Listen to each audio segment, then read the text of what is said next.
This is NDTV, and you're watching Classics.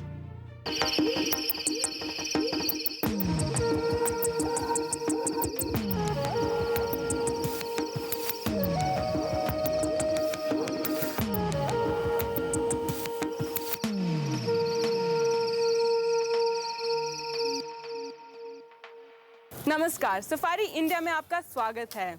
ये वो कार्यक्रम है जो आपको भारत के जंगलों और गायब होते जा रहे जानवरों के नज़दीक ले जाता है। आज बात उस जीव की जिसे आप खूब जानते हैं, लेकिन शायद इतना नहीं कि उसको समझने का दावा कर सके। तो आज हम आपको मिला रहे हैं आपके जाने पहचाने हाथी से। कभी कहते थे हाथी मेरा साथी, लेकिन आज ऐसी नौबत आ गई है कि कभी कभी ये साथी दुश्मन भी लगने लगा है। हमारी मिथक कथाओं में, हमारी किस्से कहानियों में सूप जैसे कानों और लंबी सी सूंड वाला हाथी अपने भारी भरकम पांव रोकता न जाने कितनी सदियों से चला आ रहा है। वो इंद्र का ऐरावत है और गणेश का सर है।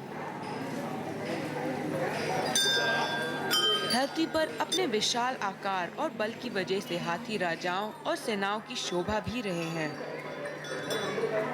लेकिन आज आबादी बढ़ रही है और जंगल घट रहे हैं, तो हाथी भी बेदखल हुए हैं और गांव की तरफ आए हैं। नतीजा आदमी से उनका संघर्ष।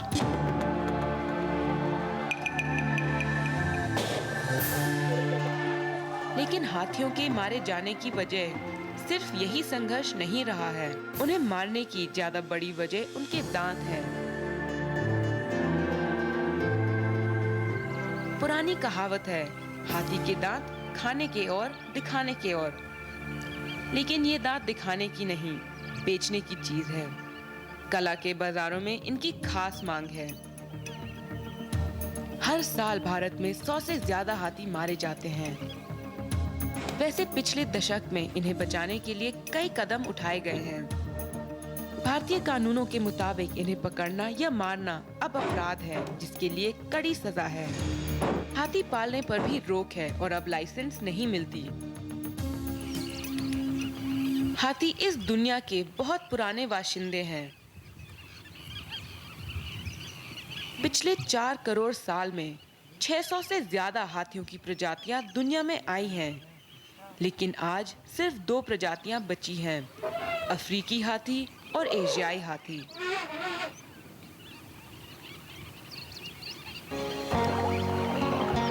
बीसवीं सदी की शुरुआत में दुनिया भर में कम से कम 1 करोड़ हाथी बचे थे, लेकिन आज इनकी संख्या 10 लाख से कम है। और जानकारों को डर है कि तमाम कोशिशों के बावजूद अगर स्थिति यही बनी रही तो हाथियों का अस्तित्व खतरे में पड़ सकता है।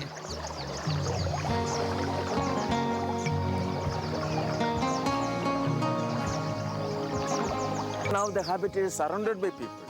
हाथियों के जितने इलाके हैं वे सब इंसानी आबादी से घिरे हुए हैं। उनमें मवेशी चरते हैं। हजारों लोग लकड़ी काटने के लिए जाते हैं। इस वजह से जंगल चुक जाते हैं। जंगलों के घटने और बर्बाद होने की वजह से ये हाथियों के लायक नहीं रह जाते। इसलिए हाथी जंगल के बाहर खेतों में जा धमकते हैं। जब जंगल के एकदम बाहर आप गन्ना, केला और नारियल जैसी चीजें उगा रहे हैं और जंगलों में खुराक कम है, तो हाथी ऐसे खेतों में से 2 घंटों में अपना पेट भर सकता है, जबकि जंगल में उसे इसके लिए 15 से 16 घंटे लग सकते हैं। और फिर भी उन्हें मनपसंद खाना नहीं मिलेगा।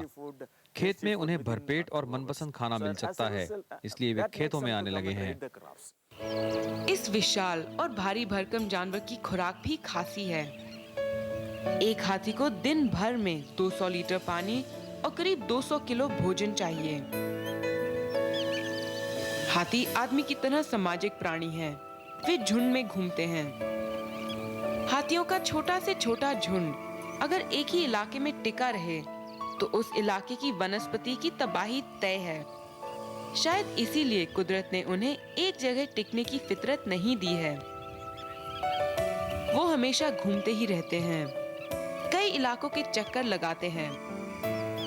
किसी एक इलाके में उनकी वापसी महीनों बाद होती है। तब तक वहाँ पेड़ पौधे फिर बढ़ गए होते हैं। हाथियों का एक चक्कर 1500 वर्ग किलोमीटर तक हो सकता है। पानी और खाने की खोज में हाथियों का झुंड एक साल में 5,000 से 10,000 वर्ग किलोमीटर तक चक्कर लगा लेता है। हाथी जो रास्ता लेते हैं वो माइग्रेटरी रूट यानी प्रवासी रास्ता होता है। अच्छी बात ये है कि हाथी मातृसत्तात्मक होते हैं और झुंड की मुखिया सबसे बड़ी हथनी होती है। उसे सब पुराने रास्ते याद रहते हैं और वो ही झुंड को आगे बढ़ाती है।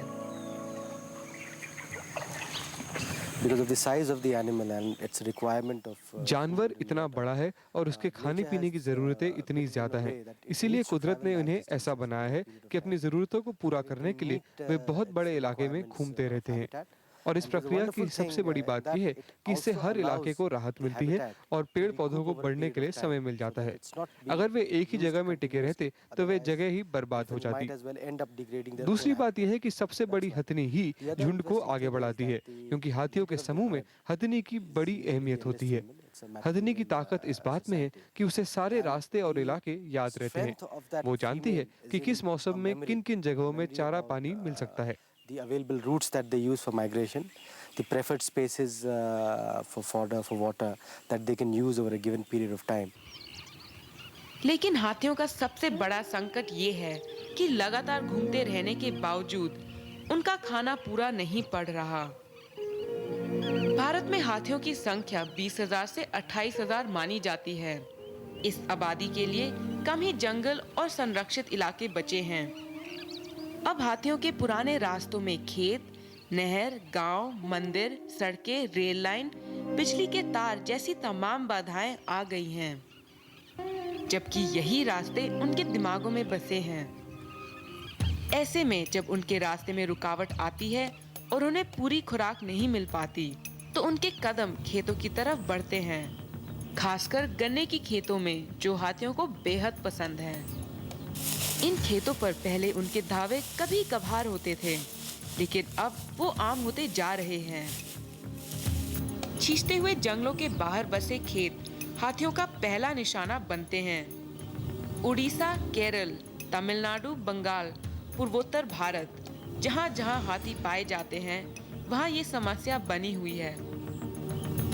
फिर बात खेतों तक नहीं रहती, गांव और घरों तक पहुँचती है। इन दिनों लगातार ऐसी घटनाएं सुनने में आती हैं कि हाथियों की वजह से कोई गांव तबाह हो गया है। कई बार लोग भी हाथियों की चपेट में आ जाते हैं। पिछले कुछ सालों में हाथियों ने बड़ी संख्या में लोगों को मार डाला है। सन 2000 में 250 लोग मारे गए, 2001 में 200 लोग मारे गए, 2002 में 300 लोग मारे गए और सन 2003 में करीब 200 लोग अभी तक मारे गए हैं। They are basically shy animals.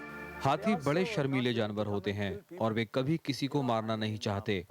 दक्षिण भारत के आदिवासी कहा करते थे कि जब हाथी किसी इंसान को मार देता है तो उसे बड़ा दुख होता है और वो कई दिन तक परेशान रहता है। जैसे पहली बार हत्या करने से किसी को मन में शांति नहीं रहती, वैसे ही हाथियों में भी होता है, वे परेशान रहते हैं, इसलिए हाथी किसी को मारना नहीं चाहते। Kill somebody, no, they'll be troubled, so they don't like to kill somebody. हाथियों के झुंड में हथनी का सबसे ज्यादा महत्व है। हथनी बच्चे को 22 महीने अपने गर्भ में रखती है। नन्हे बच्चे की देखभाल सिर्फ माँ नहीं, मौसियाँ भी करती हैं। बच्चा माँ पर 3 से 5 साल तक निर्भर रहता है और माँ और बच्चे के बीच में बहुत गहरा संबंध रहता है। जब हाथी जवान हो जाते हैं तब वे झुंड को छोड़ देते हैं और दूसरे नर हाथियों के साथ अलग झुंड बना लेते हैं। हाथी बड़े कोमल और संवेदनशील होते हैं। जीवन और मौत, मिलन और विछोह उन्हें खुश और दुखी करते हैं। जब झुंड का कोई सदस्य चला जाता है और कुछ समय बाद वापस आता है तो हाथी बड़े खुश होते हैं और उसका धूमधाम से स्वागत करते हैं। बच्चे के जन्म पर भी बड़ी खुशी होती है। इसी तरह जब कोई हाथी मर जाता है तो उसके साथी दुखी होते हैं। वे शोक मनाते हैं, रोते भी हैं। ये है दामिनी। दुधवा पार्क से ये लखनऊ चिड़ियाघर लाई गई थी अपनी सहेली चंपाकली की प्रसव में मदद करने। चंपाकली भी दुधवा की थी। उसे गर्भवती होने की वजह से पार्क से छुट्टी मिली थी और लखनऊ लाई गई, लेकिन जन्म देते समय वो चल बसी। दामिनी को सहेली की मौत को देखकर बहुत सदमा पहुंचा। वे रोती रही। उसने खाना बंद कर दिया। अधिकारियों के तमाम कोशिशें नाकाम रही और कुछ दिनों बाद दुख के मारे दामिनी भी चल बसी।